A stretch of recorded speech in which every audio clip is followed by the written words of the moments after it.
వెన్న ఇవన్నీ చెప్పడం ఎందుకని వాళ్ళ అమ్ముంటుకుని యశోదమాయి అది భూతం అని చెప్పింది.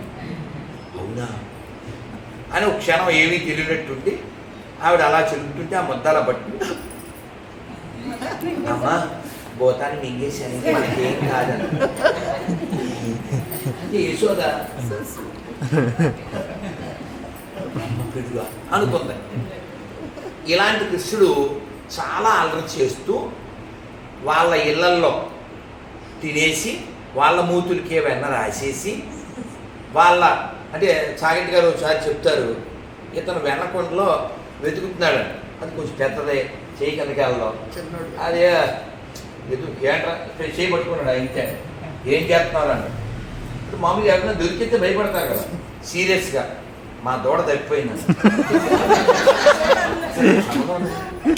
సంబంధం ఉందా వాడు ఏమవుతాడు సార్ ఆ అడిగినోడు ఇలా ఆశ్చర్యపోయి చేయాలి అలా దూడ ఎక్కడ దూడ వెనకుండా ఉంటుంది ఆ చెప్పడం అది. సో ఇలాంటి కృష్ణుడు అలా మూతికి రాసేయడం వాళ్ళనేమో అత్తగా అన్నమయ్య చెప్తాడండి మీరు అన్నమయ్య కీర్తనలో వస్తుంది ఎంత బాగా చెప్తాడు అన్నమయ్య యశోదైపోతాడు అంత బాగా చెప్తాడు. అవన్నీ చెప్తాడు కానరటే అని పాడుతూ కానరటే పిల్లలు అన్నవాళ్ళు వెనకుండలో చేయి పెట్టరా మీరు ఊరికే అని అన్నమయ్య యశోదలా భావించి వాళ్ళందరినీ సెటర్లు వేస్తాడు. సరే మొత్తం అన్నమయ్య కీర్తన మళ్ళీ చెప్పుకుందాం. మొత్తానికి ఇలా ప్రతిసారి వీళ్ళు కంప్లైంట్ చేయడానికి వస్తారు. ఈ కీర్తన ఎవరు రాశారో నేను మర్చిపోయాను. గుడివాడలో రామశాస్త్రి గారు చెప్పారు, వాళ్ళ మేనకోడలు అద్భుతంగా పాడుతుంది. మా వల్ల కాదమ్మ యశోదమ్మ మా వల్ల కాదమ్మ మీ కృష్ణుడు అల్లరి భరించడం మా వల్ల కాదమ్మా అని చాలా కంప్లైంట్ చేశారు వాళ్ళు. సరే మొత్తానికి ఈ కంప్లైంట్లు పెరిగి ఏమైనా సరే ఇతన్ని రెడ్ హ్యాండెడ్గా పట్టించాలి అని వాళ్ళు డిసైడ్ అయిపోయి ఈ పట్టించడం కోసం ఏం ప్లాన్ చేశారంటే ఇంటికి చూర్లు ఉండేవి పూర్వం తెలుసా, ఈ పెంకుటిల్లుకి పెద్ద ఇల్లు కదా ఎత్తు గోడలు, ఆ చూరు చుట్టూ తాడు చుట్టూ కట్టి మధ్య మధ్యలో గంటలు కట్టారు. అంటే తాడు ఇలా తగిలితే ఏమవుద్ది అన్ని గంటలు మోగుతాయి. కృష్ణుడు ఆ ఇంట్లో దూకేటప్పుడు కృష్ణుడికి నల్ల పిల్లి పేరు, ఎందుకని పిల్లి దూకితే ఎంత ఎత్తు నుంచి దూకినా సౌండ్ రాదు, ఎందుకని కింద మెత్తగా ఉండదు కదా. సో కృష్ణుడు వాళ్ళ అన్నయ్యలు ఫ్రెండ్స్ వస్తే వాళ్ళ వీటి మీద ఎక్కి పైకి ఎక్కి అన్ని దూకేశారు. కానీ కృష్ణుడు దీని లక్షణం ఏమిటంటే ముందు తను తినడం అందరికీ పెడతాడు, బెస్ట్ లీడర్ అలాగే ఉంటాడు. అలా అందరికీ పెట్టి తను అలా తినబోయాడు. ఏదో వెన్నో స్వీటో హాటో వాళ్ళు వండుకున్న కజ్జికాయలో ఏదో అలా తినబోతుంటే శబ్దాలు మోగించింది.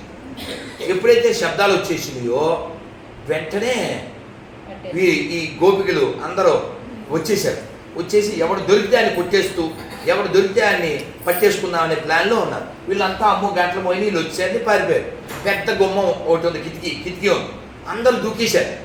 కిటికీలోంచి అందరూ దూకేశారు. కృష్ణుడు బలరాముడు అందరూ దూకేశారు. ఒక్క ఆయన మాత్రం సగం అటు సగం పెద్ద పర్సన్ ఆయన పేరు మధుమంగళ. ఏం పేరు? వీపు ఇప్పుడు సర్వమంగళ. మరి దొరికింది ఒకటే కదా, హోల్సేల్ అందరు దెబ్బలు నాకే రాని అన్ని దెబ్బలు కూడా ఎత్తున్నారు. ఈయన మరి బాధ వస్తే ఎవడో చెప్తారు, టీం లీడర్ ఎవరు? కృష్ణుడే కదా, చోర కళా పరిషత్ అధ్యక్షుడు. అందుకని కృష్ణ దే ఆర్ బీటింగ్ మీ అన్నాడు. అంటే కృష్ణుడు ఆ చెట్టు కిసినోడు దాని ఏమంటారు గాంభీర్యం తెచ్చిపెట్టుకున్న గాంభీర్యం. ఆపండి, ఏం చేస్తారు మీరు? వాడు కొడుతున్నారు, వాడు అమాయకుడు, వాడు పండితుడు పుత్రుడు, వాడు కొట్టారనుకో మీరు మీ పై ఇంటోళ్ళు మీ కింద ఇంటోళ్ళు పక్కింటోళ్ళు అంతా నాకు కనబోతారు. అసలు వాళ్ళు ఆపేసి కృష్ణుడు అంటే చాలా గురి వాళ్ళకి. కృష్ణుడు వాళ్ళ ఇంటికి వచ్చి దొంగతనం చేయాలి కోరుకుంటారు. వాళ్ళు వాళ్ళ ఇంటికి కృష్ణుడు వస్తే చాలు అనుకుంటారు. మామూలు దొంగతనం కాదు కదా. వేమన సెటైర్ వేస్తాడు, ఏమండి ఆయన పడుకునేది ఎక్కడండి? పాల సముద్రంలో. ఆయనకి పాలు వెన్న దొంగతనం అంట కడతారేంటండి, గుర్తుందా మీకు? అది సొంతంగా ఆయనకే ఉంది ఫ్యాక్టరీ, అవునా? ఆయన పదవంతనం చేయడం వెనకవంతనం చేయడం బుద్ధి లేకున్నాను ఆలోచించబడవు. సరే అది పక్కన పెడితే మొత్తానికి ఆయన వీళ్ళు దెబ్బలు కొట్టడం ఆపేశారు. అమ్మో అమ్మో పాపం వచ్చేస్తుందా, మరి మేము ఏం చేయమంటావు అన్నారు కృష్ణుడిని. కృష్ణుడు చాలా గురి వాళ్ళకి. కృష్ణుడు దేవుడు అని ఫీల్ అవ్వరు, కానీ అద్భుత బాలుడు అని ఫీల్ అవుతారు. ఏం చెప్పినా వింటారు. ఊళ్ళో కొంచెం లెక్కలు వచ్చినవాడు మాట్లాడతారుగా, అలాగనమాట. ఈ గోవర్ధనగిరి విషయంలో కూడా అందరూ ఇంద్రుడు పూజ చేయాలంటే కృష్ణుడు నో, ఏం అక్కర్లేదు, గోవర్ధనగిరి పూజ చేద్దామన్నాడు. సో విన్నారు. ఆ తర్వాత గొడవ మీకు తెలుసు. సో కృష్ణుడు అన్నాడు, మరి మమ్మల్ని అందరిని డిస్టర్బ్ చేశారు, నువ్వు అని కొట్టావు కాబట్టి మా అందరికి ఏం కావాలో ఎవరికి ఏం కావాలో అడిగి ఆర్డర్ తీసుకుని వంటలు చేయండి. అల్లు తినేసాను, పప్పులో వండుకున్నాం అన్నీ తినేసి ఇప్పుడు మళ్ళీ బాబు నీకేమిష్టం నీకేమిష్టం అని అందరికీ వంటలు చేసి పెట్టారు. ఈ పిల్లోడికి లడ్డూలు ఇష్టం. ఎవరికి? మన సరమంగ సారీ మధుమంగ. ఈ పిల్లోడికి ఈ లడ్డూలు దండిగా తినేసి ఇందులో 2 ఇందులో 4 పెట్టుకుని అలా అలా తినుకుంటూ మరి ఈ పక్క ఇలా అనుకుంటూ వెళ్ళిపోయాడు. సో కథ అయిపోయింది. అందరు ఇంటికి వెళ్ళిపోయారు. అందరు నిద్ర పట్టింది, అందరు నిద్రపోయారు. ఈ దెబ్బలు తిన్నవాడు కూడా నిద్రపోయాడు. ఎవరికి నిద్ర పట్టలేదు ఇప్పుడు? కృష్ణుడు. ఎవరికి ఎందుకు పట్టలే? కాదు కాదు కాదు, మీరు అసలు విషయం మీకు కాదు. కృష్ణుడు మళ్ళీ వచ్చాడు. మళ్ళీ వచ్చి ఆ గోడ మీదకి ఎక్కి అసలు నేను చెబితే 4 తలకాయల బ్రహ్మ, 5 తలకాయల శివుడు, 6 తలకాయల కార్తికేయుడు, వీళ్ళందరూ నా మాట వింటారు. మీరు నాతో నేను చెప్పినట్లు ఎస్ బాస్ అని నేను దిగి తినేసరికి తుస్మనిపించారు. ఎవరది? గంటల. అసలు నేను చెప్తే అన్ని తలకాయలు ఉన్న పెద్దోళ్ళంతా నా మాట వింటారే, మీరు ఎస్ బాస్ అని ఎందుకు మోగారు మీరు? సీరియస్గా అడిగాడు. ఏం చేయమంటాం పరమాత్మ? ఎప్పుడైనా భగవంతుడు తినేటప్పుడు గంటగొట్టాలి. ఎవరికి కౌంటర్? కృష్ణుడికే. అంటే కృష్ణుడికి అభినయించాడు. ఇది విషయం ఏంటంటే మనం ఇలా ఎప్పుడో జరిగినటువంటి ఆ లీలను స్మరిస్తూ కృష్ణుడిని స్మరిస్తూ ఆనందిస్తున్నామే. ఇలా ఆనందించడం ఆరోగ్యకరమైన ఆనందం, వెకిలి మకిలి లేనటువంటి ఆనందం. అలా ఆనందాన్ని ఎవడైతే పొందుతాడో అతన్ని మహానుభావుడు అని పిలిచారు. ఎవరు? త్యాగరాజ స్వామి వారు. ఆ కీర్తన చెప్పండి అందరూ.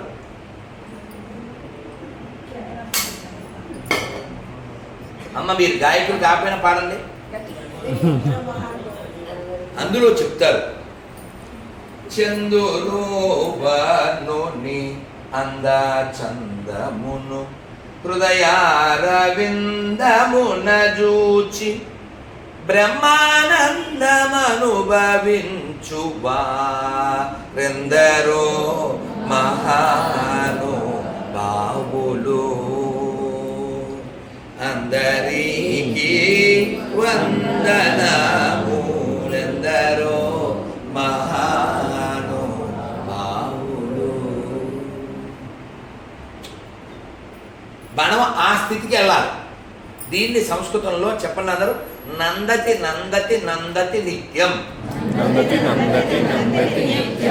నంది ఎక్కడ ఉంటాడు? శివుడు ఎదురుగా ఉంటాడా?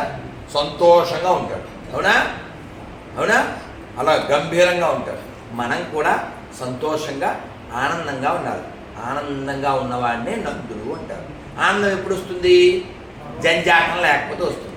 ఏమిటి జంజాటం? చెప్పులు శివాలయం బయట, మనిషి శివాలయం లోపల, మనసు చెప్పుల మీద. ఇది ఇంకా వచ్చిందానికి ఏమైనా ప్రయోజనం ఉందా? ఏమైనా ప్రయోజనం ఉందా? కొత్త చెప్పులు స్వామి, కొత్త చెప్పులు ఈరోజు చెరికైపోతాయి. ఎవడో వచ్చాడండి, వాళ్ళ ఇంటికి వచ్చాడు, బండి బయట పెట్టాడు, దాని మీద హెల్మెట్ ఉంది, తేబోయాడు. అబ్బే మా ఇంటి ముందు ఏం పోవరా, నీ హెల్మెట్ మాది గ్యారంటీ అన్నారు. ఆడు వచ్చాడు, టిఫిన్ తింటున్నాడు, అలా చూస్తున్నాడు. ఏం కాదు అని చెప్తున్నారు. ఆడు తిని వచ్చాడు, హెల్మెట్ అక్కడే ఉంది, బండి లేదు. నేను చెప్పాను నీ హెల్మెట్కి ఏం డోకలేదు, అర్థమైందా? కాబట్టి మనకి అలాంటి జంజాటం ఉండకూడదు అంటే విశ్వాసం ఉండాలి. ఆ విశ్వాసం త్యాగరాజ స్వామి వారిలాగా, రామదాస్ గారిలాగా, గజేంద్రుడిలాగా. గజేంద్రుడు ఏం చేశాడు? లావుక్యంత లేదు, ధైర్యం విలోలం భయ్య ప్రాణములు ఠావులు తప్పి నాకు ఓపిక లేదు స్వామి, హరి బద్ధాత్మక అన్నాడు. వచ్చాడా? వచ్చాడా? రక్షించాడా? కేవలం ఉన్నాడు, ఒకడు ఉన్నాడు. మూల కారణం బెవ్వడు అనాది మధ్యలయుండెవ్వడు వాని ఆత్మబౌఢీశ్వరుడి శరణు వేడుదన్ అన్నాడు. ఉన్నాడు, ఎవడో ఉన్నాడు, వాడు అన్నిటికీ కారణమైన వాడు ఒకడు ఉన్నాడు. ఆ ఒక్కడిని నేను శరణాగతి చెబుతున్నాను. దీన్ని అన్నమయ్య చెప్తాడు, మీరంతా చెప్పండి. శరణాగత పారిజాతమా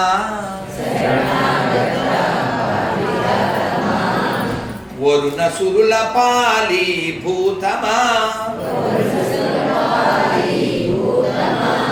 అరుదైన సృష్టికి ఆది మూలమా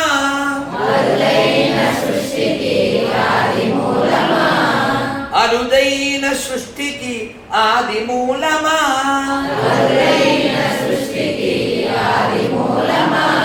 ఓ హరి వికచముఖ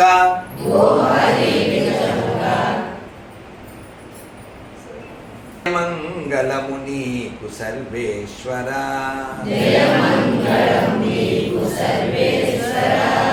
జయ మంగళము నీకు జలజవాసినికి జయ మంగళము నీకు సర్వేశ్వర సకల దేవతా చక్రవర్తి బెకలివై నిందిన విశ్వమూర్తి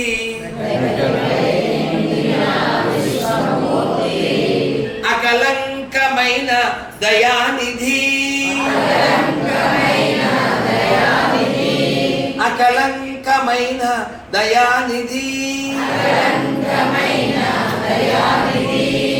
ఓ వికచముఖ నమో. ఈ తర్వాతే లోపల నుంచి ఇందాక ఇప్పుడు రాలేదు, చాలా కాలం అయిపోవడం వల్ల ఈ కీర్తనలో ఆయన ఏం చెప్తున్నాడంటే అకలంకమైన దయానిధి అంటున్నాడు. అంటే భగవంతుడి దయకి కలంకం ఉండదు. ఎవరైనా ఒక్కసారి నేను నీవాడను రామా అంటే వాడు ఎవడైనా నేను కాపాడతాను, ఇది నా ప్రతిజ్ఞ అన్నాడు. ఎవరు వచ్చినప్పుడు చెప్పాడు? విభీషణుడు వచ్చినప్పుడు చెప్పాడు. విభీషణుడు ఆకాశంలో వెయిట్ చేస్తున్నాడు. రాములు వారు గిల్టీ ఫీల్ అయింది ఏదైనా ఉందంటే రామాయణంలో అది ఒక్కటే. అరగంట సేపు ఇంచుమించుగా వెయిట్ చేయించారు. ఇద్దామా రాణిద్దామా అంటే అందరూ ఏం చెప్పారు? ఎలా రాణిస్తామండి, సీతమ్మ వారిని ఎత్తుకుపోయిన రావణాసురుడికి వాడు తమ్ముడు, వాడు స్పై ఏమో హైలో కూర్చున్నాడు, మనం వాడికి ఛాన్స్ ఇస్తే మనం డ్రై అయిపోతాం, అందువల్ల వాడికి ఇవ్వద్దు, నో నో అని చెప్పారు. ఒక్కరు చెప్పారు పాజిటివ్, ఎవరు? హనుమంతుడు చెప్పాడు, రామా ఆయనకు ఆశ్రయం ఇవ్వచ్చు, ఎందుకంటే నన్ను చంపమని వాళ్ళ అన్న చెప్పినప్పుడు రక్షించిన వాడతనే ధర్మాత్ముడు పుణ్యాత్ముడు అని చెప్తే రామచంద్రమూర్తి ఆయన చెప్పాడు, నేను నీకు మాట ఇస్తున్నాను, నీకే కాదు ఎవరైనా ఒకసారి రామా నేను నీ వాడను అంటే వాడిని నేను స్వీకరిస్తాను అన్నాడు. అందుకే రాముడు చెప్తాడు, సీత నిన్ను నిన్ను లక్ష్మణుడినైనా వదిలేస్తాను కానీ నేను ధర్మాన్ని విడిచిపెట్టను. అందుకు కదా రాముణ్ణి మనం కీర్తించవలసింది, పూజించవలసింది, ఆరాధించవలసింది. అందుకే అన్నమయ్య ఏం చెప్తాడు? దేవదేవం భజే దివ్య ప్రభావం రావణాసురవైరి రణపుంగవం రామం దేవదేవం భజే దివ్య ప్రభావం పంకజాసన వినుత పరమనారాయణం శంకరార్చిత పాద దళనం లంకా విశోషణం లాలిత విభీషణం లంకా విశోషణం లాలిత విభీషణం వెంకటేశం విబుధ వినుతం రామం దేవదేవం భజే దివ్య ప్రభావం. కాబట్టి అటువంటి రాముడు మనందరినీ చల్లగా చూచుగాక, ఆ కృష్ణ పరమాత్మ మనందరినీ ఉద్ధరించుగాక. ఆయన ఎలా ఉద్ధరిస్తాడు? మనం కూడా ప్రయత్నం చేస్తే, మనం ఒక్క అడుగు వేస్తే పరమాత్మ 10 అడుగులు వేస్తాడు. కాబట్టి మీరు సంసారంలో ఉండండి, వ్యాపారం చెయ్యండి, ఉద్యోగం చెయ్యండి, ఏ వ్యవహారంలో అన్నా ఉండండి, కానీ పడవ నీళ్ళలో ఉండాలి తప్ప నీళ్లు పడవలో ఉండకూడదు. మనం సంసారంలో ఉండాలి కానీ సంసారం మనలో ఉండకూడదు. ఎవరితో వైరవద్దు, వైరొద్దు. ఏం చెప్పాను? వైరవద్దు, వైరు వద్దు. ఈ భూమి మీద నాకు ఒక్క శత్రువు కూడా లేడు నేను చెప్పగలను. ఎవరు చేయొద్దు? నీకున్నారా? వెరీ గుడ్ అమ్మా, మీకు అర్థమైందా? నాకెవరు శత్రువులు లేరు అంటే చెయ్యి మనం అందరూ ఎత్తలేదు.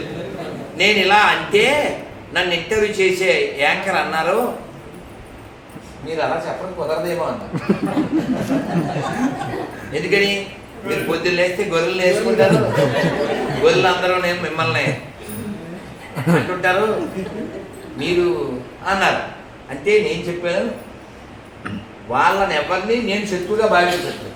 వాళ్ళు నన్ను భావిస్తే అది వారి స్థాయి. నేను చేయను. మీకు అర్థమైందా? అజాత శత్రువు అంటే ఎవరిని శత్రువుగా భావించని వాడు. ఇప్పుడు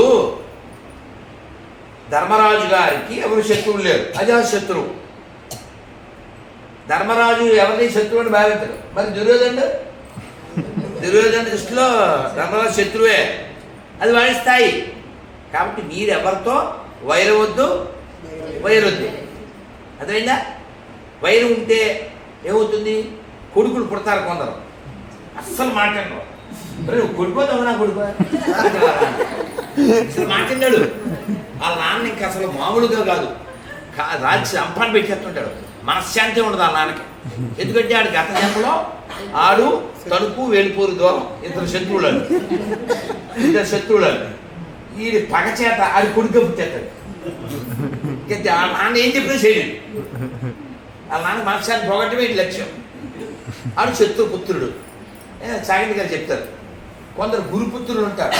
వాళ్ళ నాన్నగారు వస్తే వాడు అలా ఎదురు చూస్తూ ఉంటాడు. కాళ్ళు కడుక్కోవడానికి నీళ్ళు ఇస్తాడు, తమలిస్తాడు, తాడానికి నీళ్ళు ఇస్తాడు. వాళ్ళ నాన్న తింటుంటే విసుద్దాడు, తిన్న తర్వాత వడ్డిస్తాడు, తిన్న తర్వాత కాళ్ళు నొక్కుతాడు. 24 గంటలు సేవాపుత్రుడు వాడు. ఎందుకంటే గత జన్మలో గురు శిక్ష బంధం, ఇదేమో శత్రు బంధం. సో మనకి వైరు వద్దని ఎందుకు చెప్పాయంటే, ఈ వాడు చచ్చిపోయే టైం వచ్చింది, కళ్ళు పోయింది, ఒకటి లాగేస్తాడు బాగుందరు ఇలా అనుకుంటున్నాడు. ఏమండి అని భార్య చేయించింది. ఈయన ఇలా అనుకుంటూ గౌరవంగా తెలుగు వాళ్ళు భార్యని ఎలా పిలుస్తారు? వసాయ్. ఎందుకంటే పెద్ద పదం ఉందండి. గౌరవంగా భార్య పిలిచేది ఏమే వసే. ఇది కళ్ళు పోయినా ఇదేం తగ్గలేదు కానీ పుష్పత్రి వీడు వసాయి అన్నాడు. అంటే ఇక్కడే ఉన్నానండి అని చేయించింది. పెద్దాడు ఎక్కడ తెచ్చాడు అన్నాడు. వీడే సాప్తాన్ని అడుగున్నాడు. వీడు ఆయన అంటాడు, అంటే నాన్నగారు అని చేయించాడు. రెండో కదా నాన్నగారు, మూడోడు నాన్నగారు, నాలుగోడు నాన్నగారు. అది చుట్టూ మనలాంటి వారి బంధువులు స్నేహితులు చూస్తూ పాపం పోయే కాలం వచ్చింది కదా, అందరినీ చూసుకుని వెళ్దాం అనుకుంటున్నాం అని మనం ఊహించుకుంటున్నాం. మనకేం తెలుసు లోపల ఏముందో? సావిత్రి పాడుతుగా, సావిత్రి గారు వారిశ్రీ ఓ చొన్నావా ఓ చొన్నావా. సో మొత్తానికి వీడు అందరూ అక్కడ ఉన్నారని కన్ఫర్మ్ చేసుకుని ఏమన్నాడు తెలుసా? అసలు అందరూ ఇక్కడ సత్తే కుట్టి ఎవరు తెచ్చాడు అని తెచ్చాడు. అసలు పిల్లల మీద ప్రేమలే, కొడుకు మీద ప్రేమలే, దేవుడి గురించి అసలు ఊసేలేదు. వీడి మనసు ఎక్కడ ఉంది? కొట్టు కొట్టు అని కొట్టి చచ్చాడు. ఇప్పుడు ఎక్కడ పడతాడు? కొట్లో పడతాడు. బొద్దింకలాగో వెనకలాగో. జోక్ కదమ్మా, నిజమమ్మా. అది ప్రేమ దేని మీద ఉంది?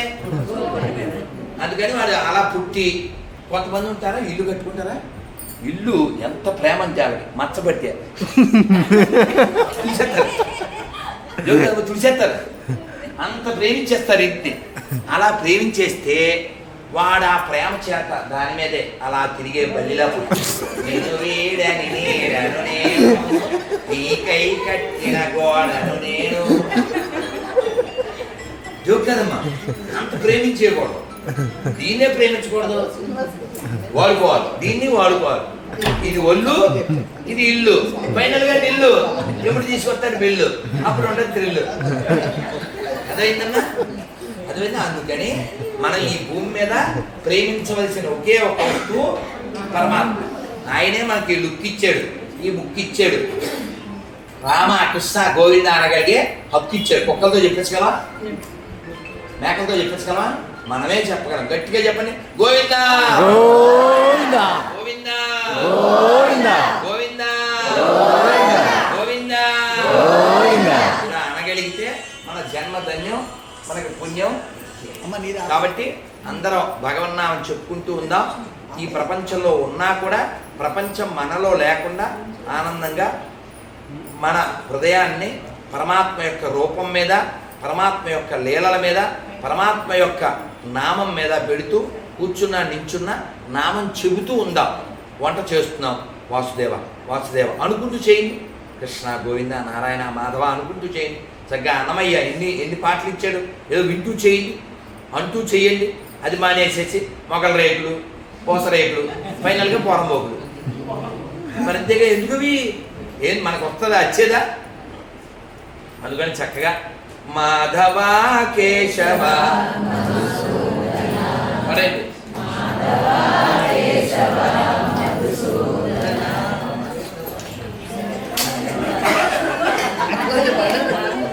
ఏమిటి సింగర్ సాగిపోయింది కాదండి. మీకు అమ్మ 1 గ్రామ్ బంగారం తెలుసా? 1 గ్రామ్ బంగారం తెలుసారా? అలాగా సింగిల్ లైన్ సింగర్ సార్ అమ్మ. ఇది చాలా ఈజీ అమ్మ. తిరుమల కొండ నడిచి ఎంతమంది ఎక్కే చేస్తాను? మిగిలిన లెక్కండి, మొక్కండి. ఆ ఎక్కేటప్పుడు చివరి గోపురం వస్తుంది, 3 గోపురాల్లో. ఆ చివరి గోపురం మీద నామాలు పెడతారు. మనం కింద నుంచి చూస్తుంటావే స్వామివారి నామాలు అక్కడే పెడతారు. ఆ పక్కనే ఒక స్టీల్ ప్లేట్ మీద రాసి ఉంటుంది. ఇదే చక్కగా పాడు, కొంచెం పాడేద్దామే. మాధవ కేశవ మధుసూదన విష్ణు శ్రీధర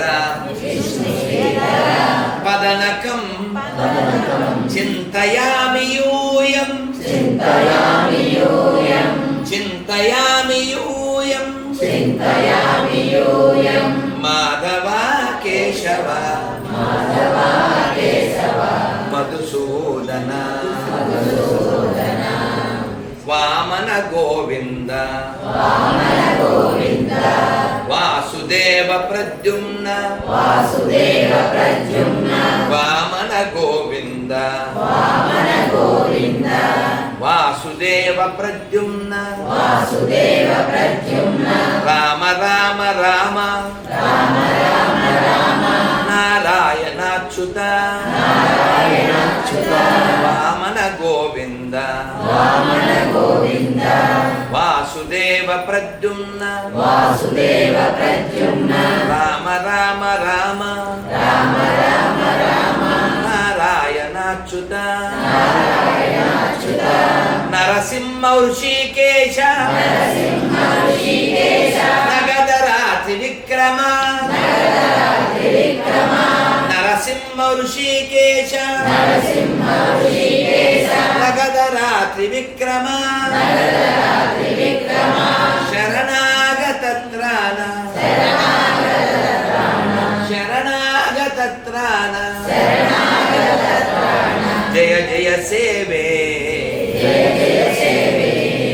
శరణాగత త్రాణ జయ జయ సేవే మాధవ కేశవ మధుసూదన మాధవ కేశవ మధుసూదన విష్ణు శ్రీధర పదనకం చింతయామి యూయం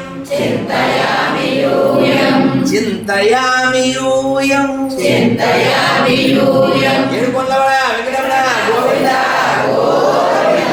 ఆపద మొక్కులవాడా అనాథరక్షగా గోవింద. అందరూ చక్కగా మన మంత్రం చెప్పేసి మనం ఏకాదశి పేపరు కార్డు తీసుకుని చక్కగా వెళ్దాం. అమ్మ చక్కగా ఏదైనా డౌట్ ఉంటే తర్వాత అడగండి. జూన్ 15 తిరుపతిలో మన అభయ హిందూ సేన సంస్థ యొక్క ప్రథమ వార్షికోత్సవం. మీరందరికీ ఇదే ఆహ్వానం. మీ అందరికీ కార్డు ఇస్తాం, అందులో నా నెంబర్ ఉంటుంది. మీరందరూ వాట్సాప్లోకి రావచ్చు. 15వ తారీఖు ఆదివారం తిరుపతిలో కార్యక్రమానికి కూడా రండి. అమ్మ అందరూ చక్కగా చెప్పండి.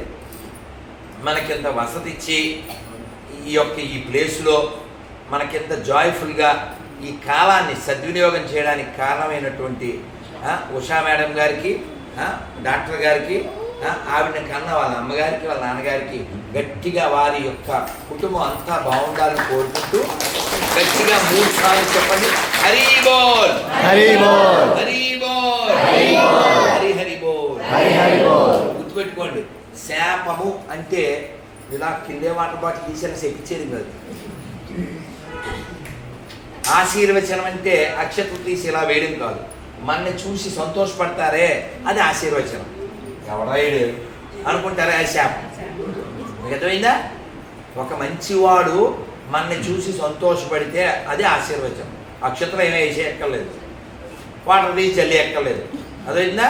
కాబట్టి మనం లోకంలో ఆనందాన్ని పొందడం కోసమే లేవు, ఇవ్వడం కోసం. మీరంతా ఆనందపడ్డారు లేదా? ఇలా మీరు ఆనందపడడం కోసం నేను ఆలోచిస్తూ ఉంటాను ఏం చెప్పాలి అని. అలా ఆలోచిస్తూ నేను వింటూ చదువుతూ ఉంటాను. కాబట్టి మీరు ఆనందపడితే నేనేమనుకుంటే అది ఆయన ఆనందపడతాడు. ఎందుకని ఆయన మీ అందరిలో ఉన్నాడు కదా. చిన్నప్పుడు పాట ఉండేది, ఏంటిది? ఆత్మ నిశ్చలమైతే పరమాత్మ నిశ్చలమౌనా. అవునా? ఆవుకు రంగులు ఉంటాయి కానీ పాలకు రంగులు ఉంటాయా? ఆవు వంటిదే నీ ఆత్మ, పాల వంటిదే పరమాత్మ. 2009లో ఓ పల్లెటూరు వెళ్ళాను. పల్లెటూరు పేరు గుర్తులేదు కానీ నల్లపాడేనా ఏమ్మ ఏ ఊరి మీది రాజేష్ నల్లాకుల గారి పేరు. నా ఫోటోలు వాళ్ళ ఊళ్ళో ఉన్నాయి, ఆల్బమ్లో. అమ్మ వాళ్ళ ఇంట్లో ఉన్నాయి కదా, అచ్యుతమయ్య. ఏంటి 2009 ఫోటోలు, 15 ఏళ్ళ క్రితం ఫోటోలు వాళ్ళ ఇంట్లో ఉన్నాయి. నేను అప్పుడు వచ్చాను, ఈ పల్లెలు తిరిగాను. అది విశ్వమంగళ గోగ్రామ యాత్ర. అలా ఓ పల్లెకి వెళ్ళినప్పుడు ఓ పెద్ద ఆవిడని అడిగి, అమ్మ ఈ పాట కొంచెం చెప్పరని ఓ మాస్టర్తో రాయించుకున్నాను. ఇప్పుడు నా నోటికి వచ్చేది ఆ పాట, మీకు తెలిసి ఉంటుంది. అందరూ కలిసి భజనలు చేస్తే ఎందుకు రాడే మాధవుడు, ఎందుకు రాడే కేశవుడు, తాళము శబ్దము చెవిలో పడితే పరుగున వచ్చును మాధవుడు, రయమున వచ్చును కేశవుడు. అది రాయించుకున్నాను. అది మొత్తం వచ్చు కానీ ఆకర్షణం ఎంత బాగుంటుందంటే, ఆకర్షణం ఎంత బాగుంటుందంటే ఆ ఒక్కటి చెప్పండి. పెరుగన్నం తినితే భోజనం అయిపోయినట్టు ఈ ఆకర్షణం చెప్పండి. సందేహం బదియేలనురా, సందేహం బదియేలనురా, సందేహం బదియేలనురా, సందేహం బదియేలనురా. శ్రీరాముడు చల్లని దైవమురా, శ్రీరాముడు చల్లని దైవమురా, శ్రీకృష్ణుడు చల్లని దైవమురా, శ్రీకృష్ణుడు చల్లని దైవమురా. ఉల్లముతో నా ఎల్లవేళలా, ఉల్లముతో నా ఎల్లవేళలా, ఉల్లముతో నా ఎల్లవేళలా, ఉల్లముతో నా ఎల్లవేళలా. తలచిన వారిని దయ చూడునురా, తలచిన వారిని దయ చూడునురా, తలచిన వారిని దయ చూడునురా, తలచిన వారిని దయ చూడునురా. అందరూ కలిసి భజనలు చేస్తే ఎందుకు రాడే మాధవుడు, అందరూ కలిసి భజనలు చేస్తే ఎందుకు రాడే మాధవుడు, ఎందుకు రాడే కేశవుడు, ఎందుకు రాడే కేశవుడు. తాళము శబ్దము చెవిలో పడితే, తాళము శబ్దము చెవిలో పడితే, తాళము శబ్దము చెవిలో పడితే, తాళము శబ్దము చెవిలో పడితే పరుగున వచ్చును మాధవుడు, పరుగున వచ్చును మాధవుడు, భయమున వచ్చును కేశవుడు, భయమున వచ్చును కేశవుడు. హరే కృష్ణ హరే కృష్ణ కృష్ణ కృష్ణ హరే హరే.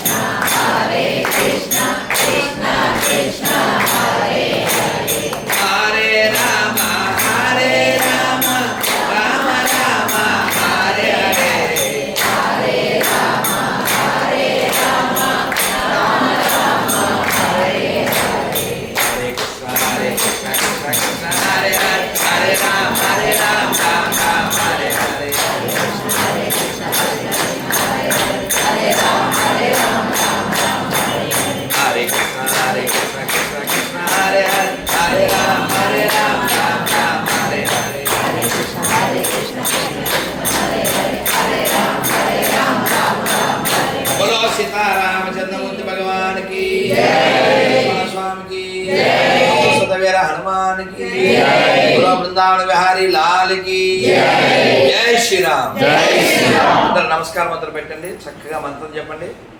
నారాయణ నారాయణ